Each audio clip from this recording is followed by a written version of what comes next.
Lumayas ka sa bahay mo! Tumigil ka! Sayang, ha?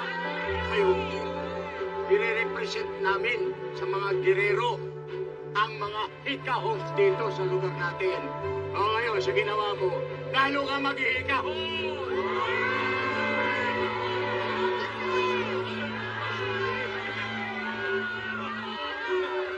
Alinita!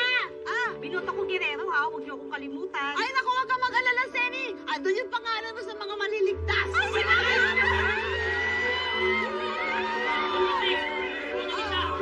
Sa diba? Bagsak na bagsak ang mga tao doon! At ito pa, lahat sila nakatutok sa telebisyon. Ayun, nalaman tuloy nila, natalo yung kandidato nila!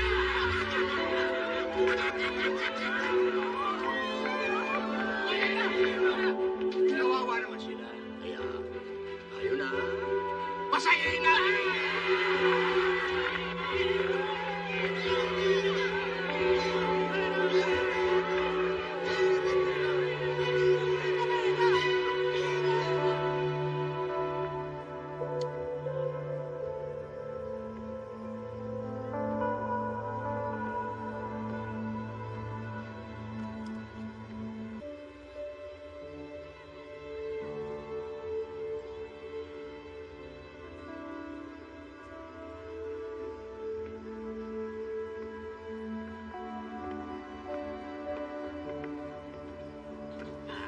Santino, malulungkot din kami na hindi nanalo si Tanggol.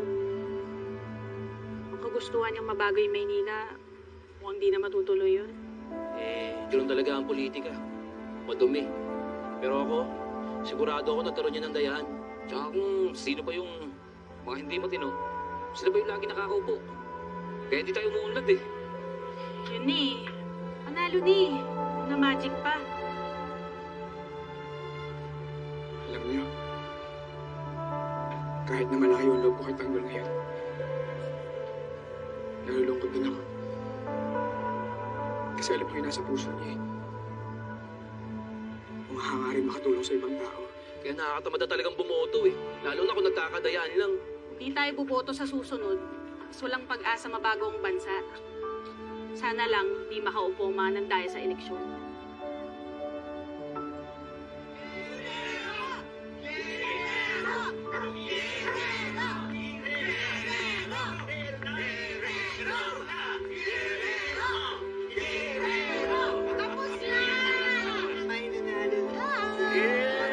Tapos na! May nanalo na! Alam mo, Santino, tama lang na natalo ang kuya Tanggol mo. Karma yan sa mga kasalanan niya. Lalo na sa ginawa niya kay Edwin. Tama!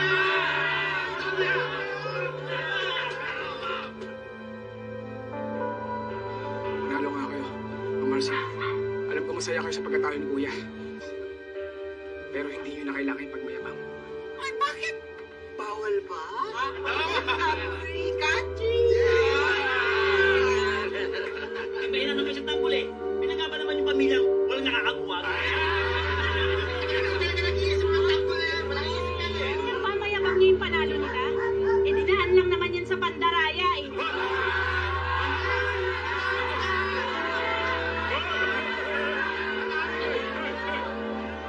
Patas ang laban.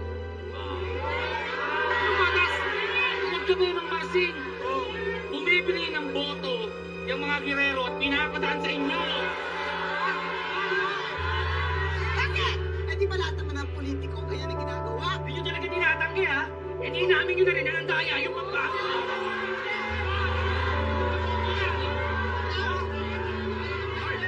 Makinig ka! Diskarte ang tawag dyan. Magaling dumiskarte ang mga gerero. Yang manok ninyo, si Tanggol, walang alam sa diskarte ng mga malalaki, matataas na tao kasi latag siya ng lipunan. Kagaya ninyo! Mang Marsing, suportado yung mga Guerrero dahil katulad nyo sila. Mga manggagancho, mga lalibag, nanakaw. Sige, para Pagkatapos na ito, nagpunta kami dito hindi para hingin ang inyong congratulation. Hindi. Nagpunta kami dito para lang sabihin sa inyo, sorry for your loss. Naintindihan niyo ba yun? Naintindihan niyo? Ang sinasabi ko, sorry, talunan kayo!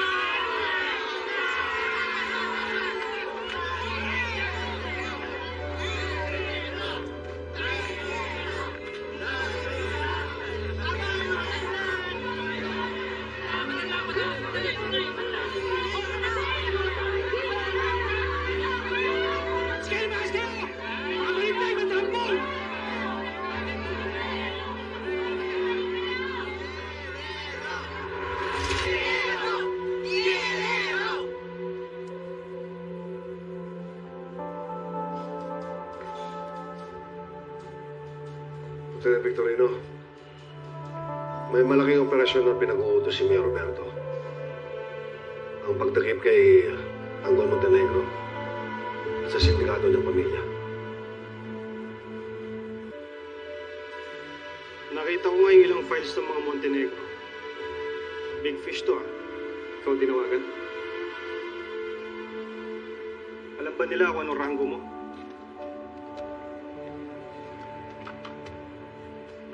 Alam ko may pagka-personal sa iyo, Totoy. Dahil dati kang ama-amahan ni Tanggol. May kinalaman ba ito dito? Tao ng serbisyo to, sir. Sakot sa tungkulin ko bilang isang polis. Ako po ang inutusang mamuno ni Mayor Roberto. Hinahanda niya mga polis para sa magsalakay bukas. Ikaw? Meron tayong chain of command dito, di ba, iba? Hindi ko hayaan na isang corporal lang ang hahawak ng ganito kalaking operasyon. Mawalang galang na, sir. Pero matagal na pinagkatiwala sa akin ni Mayor Roberto ang pagdakip sama ni Tanggol Montenegro, si Ramon. Reputasyon ko pa rin at pangalan na nakasalalay dito. Ako ang OIC, ha? Paano ko pumalpak yan ang operasyon? Sir, kahit mababa po ang ranggo ko, kaya kong patunayan na mahuhuli at magbabayad sa batas ang mga Montenegro. Handa ako may buwis ang lahat para mapanagot sila. Pagkatiwalaan niyo sana ako, katulad ng pagtitiwala sa akin ni Mayor. Kaya mo? Sige, handa mo ang team bukas. Salamat, sir.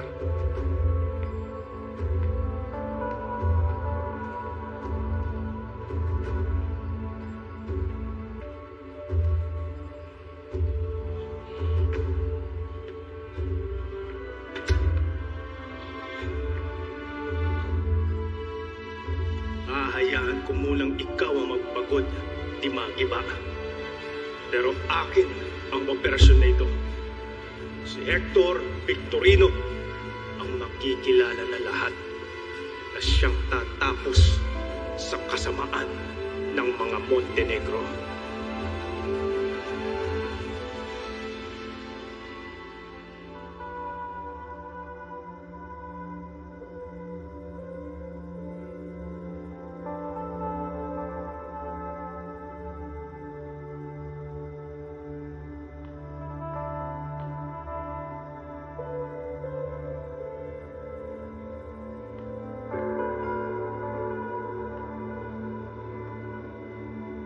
Kuya, why aren't you happy? We won. Hindi tayo napahiya.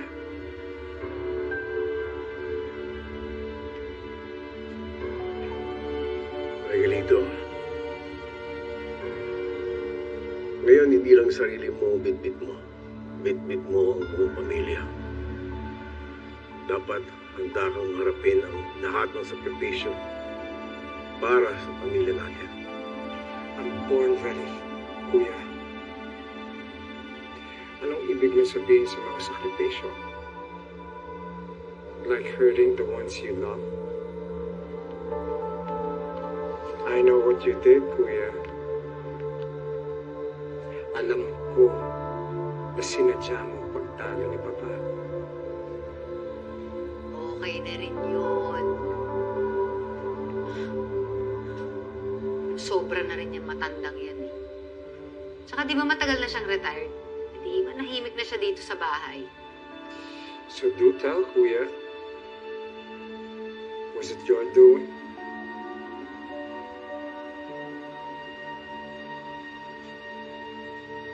Kailangan ko po bang sagutin ang tanong na yan?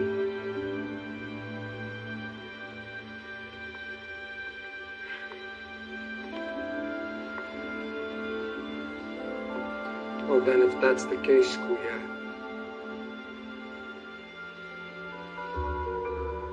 thank you for making Papa lose. After all, alam natin lahat hindi ka laban ng turing niya kay Tangkol. So it was for the best, Kuya. Nawawalan ng kapangyarihan ang matandang yun. Hanggang nandyan si Tanggol, hindi natin siya mabubura sa isipan ng Papa. Dahil sa kanya, pamilya ang turing niya kay Tanggol. Di mo rin naman mapatay-patay yung tanggol na yun. Napakadulas ng animal na yun. We need to eliminate the Montenegros. But most especially, Tanggol. Swineta lang sila, Kuya, nung hindi nila tayo napatay nung sumugod sila dito. But it's our turn now. It's time for payback. Ngayong tatlo tayo nakaupo sa pwesto. Magbabayaran nila lahat ng paninira na ginawa nila sa pamilya natin. At gagawin ko ang lahat para isa-isang tumumba ang mga Montenegro. Oh, teka lang ah. Baka nakakalimutan nyo. Sabi ng tatay nyo, wag na wag nyong gagalawin si Tanggol at si Marites. Pag nalaman na yan. Wala na ang kapangyarihan ng Papa sa pamilyang ito. Inong, nandiyan ako sila Tanggol.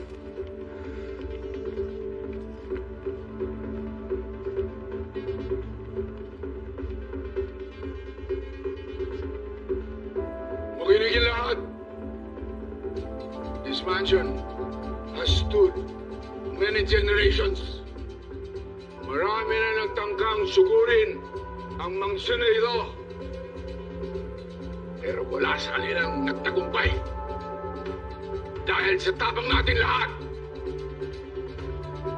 Ginawan, hinahawan ang kapangyarihan natin ng mga ambog na mga girero na yan. They think they can outsmart us. They think they can destroy us. Pero nagkakamali sila. Dahil isa lang ang layunin natin. Isa lang ang puso natin. Tayo ang puwersa Montenegro. Kakatok ang mga girero. Papapasukin natin sila sa impyerno at walang makakalabas sa kanila ng buhay. Nakahanda na ba kayo lahat? Yes!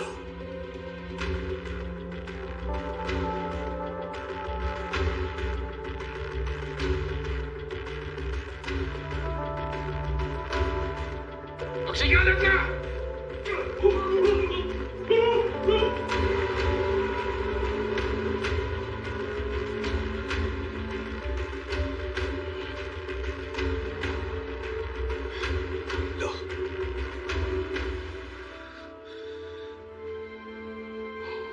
Papa, pwede ko ba kayo makausap? Gusto ko sana humingi ng kapatawaran sa inyo sa nagawa ko. Hindi ko po kayo gusto saktan o traitor rin.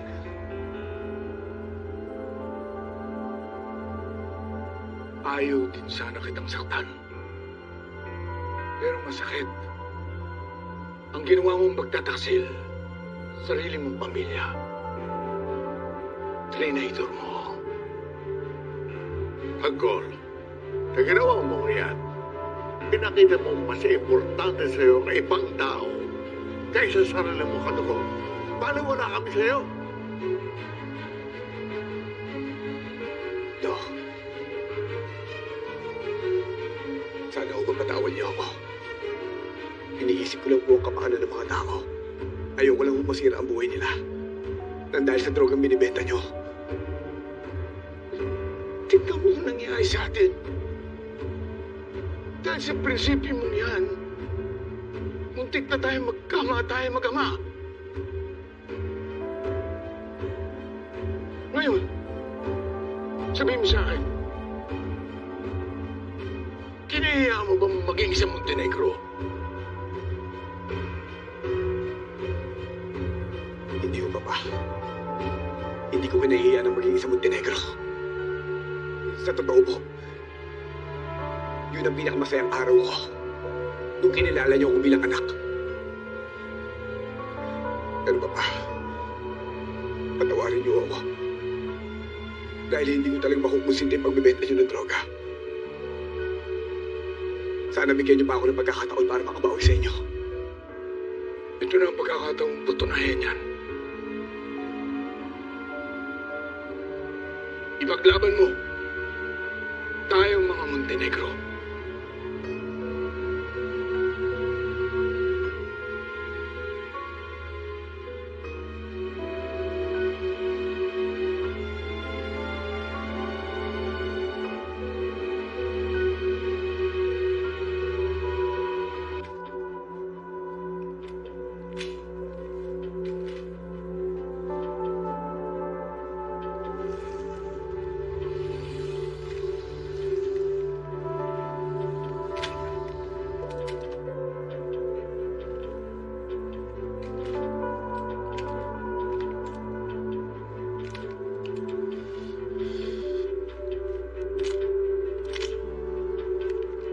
Mabuti naman, Ramon.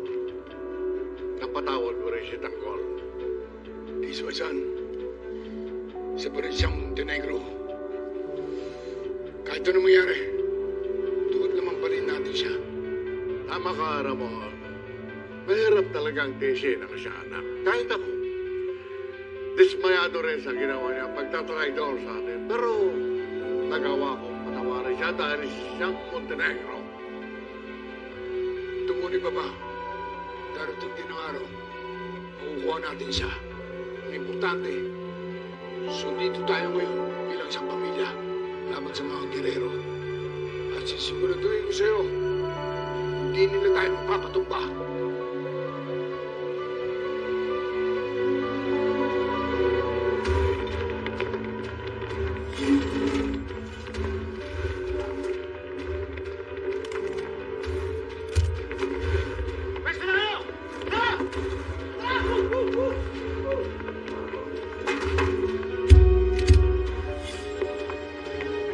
Boss Davina, mukhang malaking gera to ha. Kasama po ba tayo? Wala tayong magagawa. Ipit na tayo sa sitwasyon. Sa pagkakakita ko ng pagkakataon, naalis tayo. Ay ba sa Tanggol? Wala na akong pakialam kay Tanggol.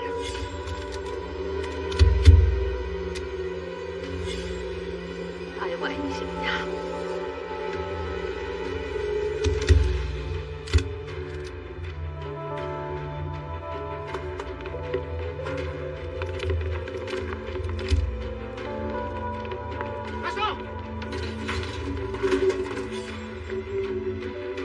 Sa pagkakatalo ko, sigurado susubok dito ang mga gerero. Hindi sila titigil hanggang hindi nila kami napapatay ng mga Montenegro. Gagamitin ko ang pagkakataon para mapagigante ko ang kapatid ko na si David. Hindi ako papayag. अस्सलाम वालेकुम जी। तो कैसे हैं आप लोग? आज का हमारा टॉपिक है जी, आवाज़ थोड़ी डाउन रखते हैं ताकि हम जल्दी थक ना जाएं। Punjab enforcement and regulation act 2024 ठीक है। तो इस एक्ट के अंदर ना पूरे 100 MCQs हैं जो कि हमने कवर करने हैं, या तो 20 मिनट में करेंगे या फिर 40 मिनट में करेंगे, ताकि हमारी 2 वीडियोस बन जाएंगी 20-20 मिनट की। पहले क्वेश्चन से ना हम स्टार्ट करते हैं। मैं थोड़ी सेटिंग कर लूँ। अच्छा जी, पहला क्वेश्चन है हमारा, पेस एकेडमी की ये फाइल है मेरे पास। What is the official short title of the act. ये जो एक्ट है इसका ऑफिशियल शॉर्ट टाइटल क्या है, ये हमने बताना है। तो इस एक्ट का ऑफिशियल शॉर्ट टाइटल है जनाब the Punjab enforcement and regulation act 2024, ठीक है। The Punjab enforcement and regulation act 2024। दूसरे क्वेश्चन की तरफ मूव करते हैं। To which area does this act extend, ठीक है। तो इसका राइट ऑप्शन है C, whole of the Punjab. मतलब ये जो एक्ट है ये किस एरिया के ऊपर अप्लाई होगा या किस सूबे के ऊपर इस एक्ट को जो है वो लागू किया जाएगा और इसके अकॉर्डिंग जो है वो डील किया जाएगा। जो भी ऑफेंडर और मुजरिम जो भी करार पाएंगे वो इसके अंडर आएंगे। तो वो है जी पंजाब। ये पंजाब के लिए बना है, इसका नाम से ज़ाहिर है। The act comes into force on a date specified by which means notification in the official gazette, ठीक है। ये इसका आंसर है, notification in the official gazette. In legal usage under the act what does authority refer to. तो इसका right answer आ रहा है B. क्या है? The Punjab enforcement and regularity authority. वो कह रहा है कि in legal usage under the act what does authority refer to. तो वो है जनाब the Punjab enforcement and regularity authority. What does the term EPO stand for under the Act? EPO means Emergency Prohibition Order issued under the Act. तो इसका short answer देखते हैं, सी है, Emergency Prohibition Order, ठीक है। E से Emergency, P से Prohibition और O से Order बनेगा, ठीक है। चैप्टर नंबर 2 पे आ जाते हैं। पहला चैप्टर नंबर 1 के वो क्वेश्चन थे। ये क्या है? Establishment of the authority. जो इस एक्ट का चैप्टर 2 है ना, वो है जी इस्टेब्लिशमेंट ऑफ द अथॉरिटी। पहले अथॉरिटी के बारे में बताया गया है कि ये है, अब इसकी इस्टेब्लिशमेंट कैसे हुई है तो वो देखते हैं। How is the authority established. इसका आंसर है by notification in the official gazette. इसका भी यही आंसर आएगा, by notification in the official gazette, ठीक है। Establishment of authority, the government shall by notification in the official gazette established an authority to be known as the Punjab enforcement and regulatory authority for carrying out the purposes of the act. What is the status of the authority as per the act, ठीक है। The authority shall be a body corporate having perpetual successions and a common seal with power to enter into contract, acquire or dispose of property and may by its name or be used। अब इसका ना आंसर देख लेते हैं। Answer B है, it has perpetual succession, legal existence, a common seal and can so or be sold। legal action की बात कर रहा है। Where is the headquarter of the authority located? तो अथॉरिटी का हेडक्वार्टर जनाब वो किधर है? वो है लाहौर के अंदर। Who serves as the chairperson of the authority? Chairperson of the authority कौन है जनाब जी? वो होगा चीफ मिनिस्टर। अथॉरिटी का चेयरपर्सन कौन है? चीफ मिनिस्टर है, या चेयरमैन कौन है? चीफ मिनिस्टर कहलाएगा, ठीक है। और पंजाब, the authority shall consist as follows, chief minister Punjab, chairperson आएगा। Who is the vice chairperson? अब वाइस चेयरपर्सन जो है ना आएगा chief secretary, vice chairperson Punjab का। How many independent members including at least one female are appointed to the authority. तो वो कितने मेंबर होंगे जी? वो होंगे 4 मेंबर्स। अब वो कौन कौन से 4 मेंबर्स हैं इनको देख लेते हैं। 4 independent members including 1 female member to be appointed on the recommendation of the selection panel। तो इन मेंबर्स को कौन सिलेक्ट करेगा? पैनल सिलेक्ट करेगा, सिलेक्शन पैनल। और ये कितने होंगे? 4 इंडिपेंडेंट होंगे मेंबर्स और उनमें से एक खातून जो है ना वो भी होगी। Who provides secretarial support to the selection panel? The Director General shall provide the secretarial support to the selection panel to carry out their official business। तो यहाँ पर जनाब डायरेक्टर जनरल जो है वो, अब यहाँ पर ना चीफ सेक्रेटरी का या चेयरपर्सन का या वाइस चेयरपर्सन का कोई ना वो नहीं होगा। यहाँ पर डायरेक्टर जो जनरल है वो हेल्प आउट करेगा सिलेक्शन पैनल को उन जो मेंबर्स होंगे उनकी सिलेक्शन में, ठीक है। चैप्टर नंबर 3 जो है ना ये किस रिलेटेड है? ऐसे भी क्वेश्चन आएंगे कि फलां चैप्टर किस रिलेटेड है, फलां चैप्टर के अंदर क्या बात हुई है। चैप्टर नंबर 3 है जनाब district enforcement and regulatory board. अब डिस्ट्रिक्ट लेवल पे बात आएगी। Which official serves as the chairperson of the district enforcement and regulatory board. District enforcement and regulatory board the authority may by an order constitute the district enforcement and regulatory board at the district level with following composition। Deputy commissioner, यहाँ पर district level पर जो होता है ना डीसी, वो जनाब चेयरपर्सन होगा, ठीक है। तो ये डिप्टी कमिश्नर आ जाएगा। Who acts as the member secretary of the district board. तो ये एडिशनल डिप्टी कमिश्नर जनरल आएगा, मेंबर सेक्रेटरी बनाएगा। तो इसका आंसर जो है ना सी है, एडिशनल डिप्टी कमिश्नर जनरल, ठीक है।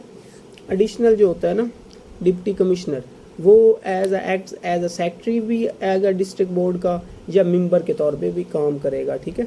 Additional deputy commissioner general. Where is the district enforcement and regulatory board headquarter. तो वो किधर होगा जी? वो होगा at the district headquarters. At the district headquarter the board shall be housed at the district headquarters. Which of the following is not a function of the district board under chapter 3।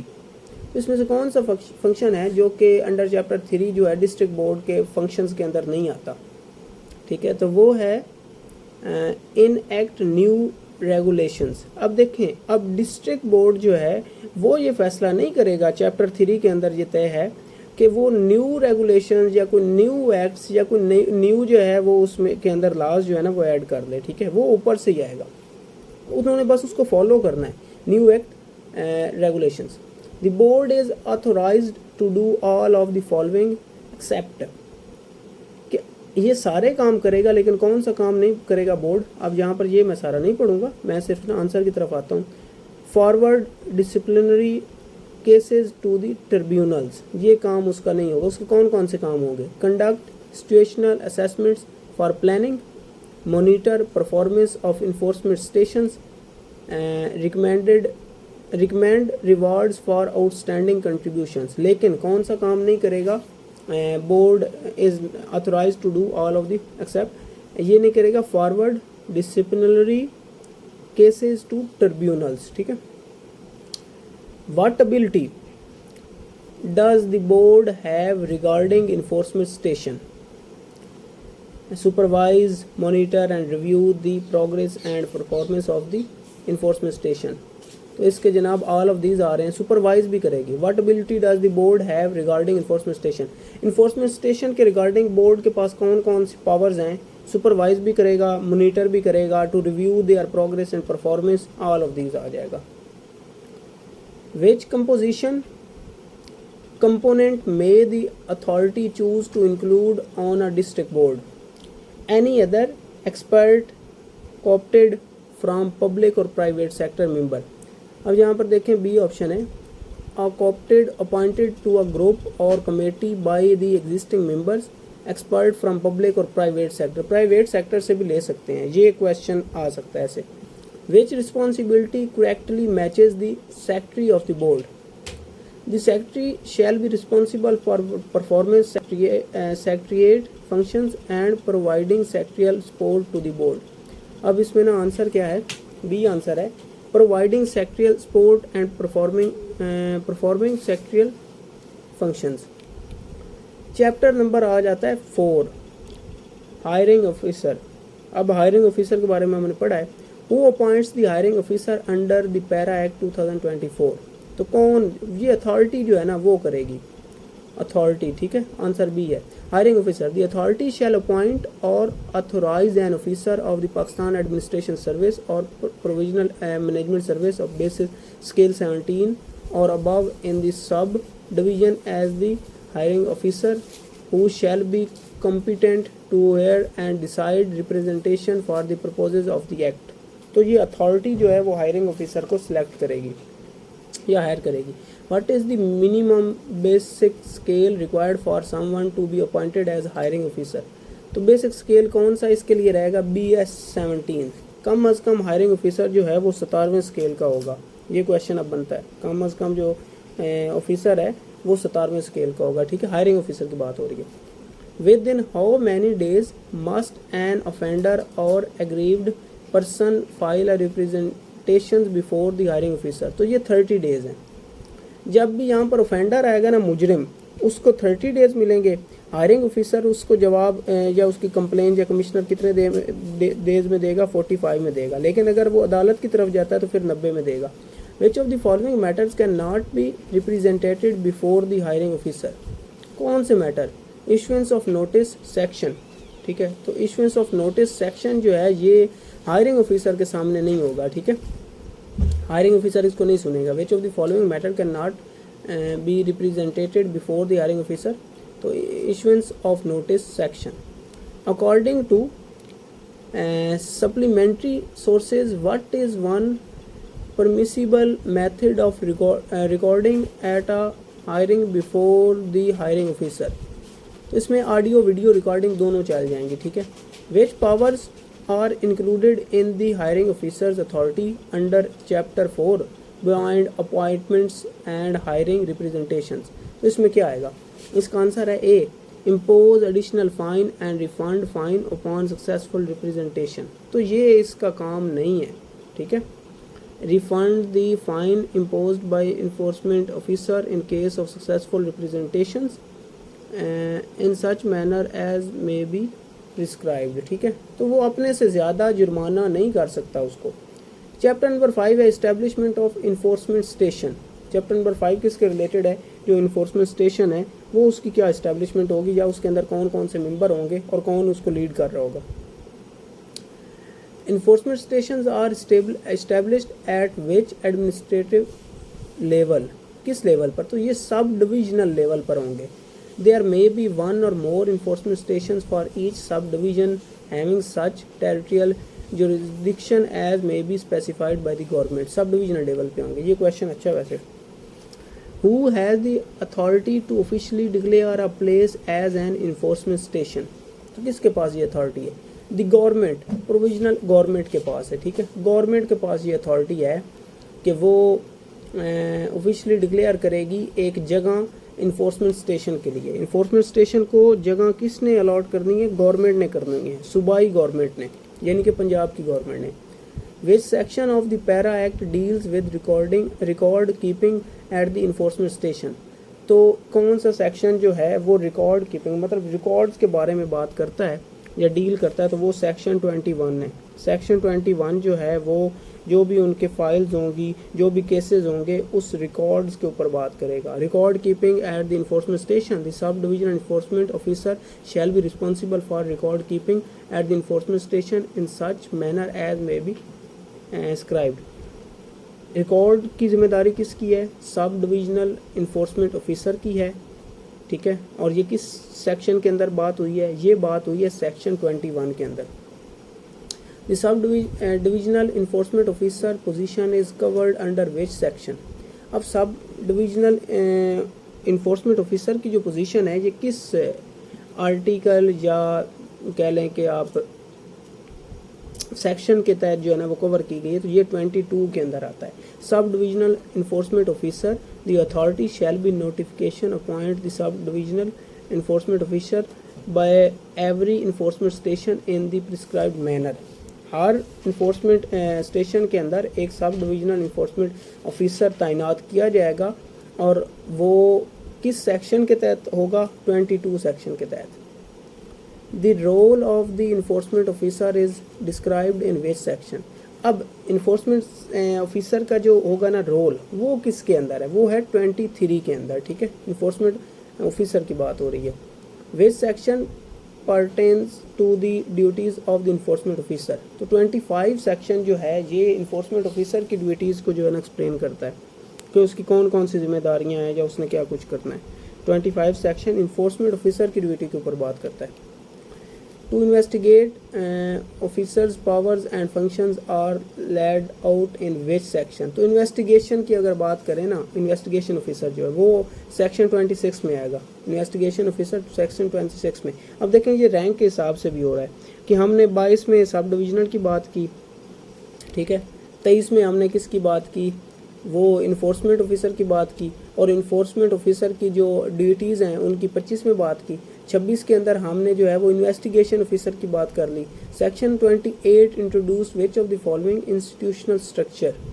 तो ये enforcement squad की बात करता है। अब यहाँ पर देखें, आगे नीचे आए हम 28 के अंदर, 26 के अंदर इन्फोर्समेंट ऑफिसर की बात, इन्वेस्टिगेशन ऑफिसर की बात आ गई। 28 के अंदर इन्फोर्समेंट स्क्वाड की, यानी कि जो उनके सिपाही वगैरह या वो स्क्वाड होगा उसकी बात कर रहा है 28 सेक्शन के अंदर। What does section 29 of the act address? Administration of the enforcement squad. अब उसी इन्फोर्समेंट स्क्वाड की एडमिनिस्ट्रेशन के ऊपर कौन सा सेक्शन बात कर रहा है? 29 सेक्शन बात कर रहा है। 28 में इन्फोर्समेंट स्क्वाड की बात की, 29 के अंदर administration of this enforcement squad की बात की है। Which section pertains to the role of the prosecutor in the enforcement station. तो ये आर्टिकल 30 जो है ना, ये इस रोल की बात कर रहा है, आर्टिकल 30। अब आ जाता है जी चैप्टर 6 अरेस्ट। अरेस्ट